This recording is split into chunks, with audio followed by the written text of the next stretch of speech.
നമ്മുടെയൊക്കെ ആത്മീയ ജീവിതവും ഭൗതിക ജീവിതവും സമൃദ്ധമായി അനുഗ്രഹിക്കപ്പെടുന്നതിന് വേണ്ടി നമ്മൾ ചെയ്യേണ്ട ഒരു കാര്യത്തെക്കുറിച്ച് പത്രോസ്ലീഹ ലേഖനം എഴുതുമ്പോൾ രണ്ടാമത്തെ ലേഖനത്തിൽ 1-ാം അധ്യായത്തിൽ പറയുകയാണ്. ഒറ്റ കാര്യമാണ്, ഈശോയെക്കുറിച്ച് കേൾക്കുക, ദൈവവചനം കേൾക്കുക.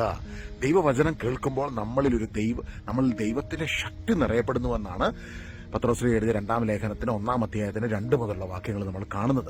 ഈശോയെക്കുറിച്ചുള്ള അറിവിലൂടെ നമ്മുടെ ജീവിതത്തിനും ഭക്തിക്കും ആവശ്യമായിട്ടുള്ളവ അവിടുത്തെ ദൈവിക ശക്തി നമുക്ക് പ്രദാനം ചെയ്തിരിക്കുന്നു.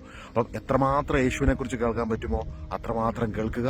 കേൾക്കും തോറും കർത്താവിന്റെ സാന്നിധ്യവും അഭിഷേകവും നമ്മുടെ ജീവിതത്തിൽ വർദ്ധിക്കുമ്പോൾ നമ്മുടെ ആത്മാവിൽ ഒരു വലിയ സമ്പന്നത കടന്നു വരികയാണ്. 3 യോഹന്നാൻ 1-ാം അധ്യായത്തിന് 2-ാം വാക്യത്തിൽ പറയുകയാണ്, നമ്മുടെ ആത്മാവ് ക്ഷേമസ്ഥിതിയിലായിരിക്കുന്നത് പോലെ നിനക്ക് ഐശ്വര്യമുണ്ടാകട്ടെ എന്ന്, നീ എല്ലാ കാര്യങ്ങളിലും നിനക്ക് ഐശ്വര്യമുണ്ടാകട്ടെ എന്ന്, നീ ആരോഗ്യവാനായിരിക്കട്ടെ എന്ന് ഞാൻ പ്രാർത്ഥിക്കുന്നു. അപ്പൊ ഇന്നു മുതൽ എപ്പോഴൊക്കെ അവസരം കിട്ടുന്നു അപ്പോഴൊക്കെ ഈശോയുടെ വചനം കേൾക്കുക. അത് കേൾക്കുന്ന നമ്മുടെ ശരീരത്തിനും മനസ്സിനും ആത്മാവിനും ജീവനേകുന്നു. യേശു തന്നെ പറഞ്ഞു, ഞാൻ വന്നിരിക്കുന്നത് ജീവൻ ഉണ്ടാകുവാനും അത് സമൃദ്ധമായി ഉണ്ടാകുവാനുമാണ്. ആ ദൈവിക ജീവന സമൃദ്ധി നമ്മൾ നിറയപ്പെടുമ്പോഴാണ് നമ്മുടെ ലൈഫിലെ എല്ലാ മേഖലകളും അനുഗ്രഹിക്കപ്പെടുന്നത്. God bless you.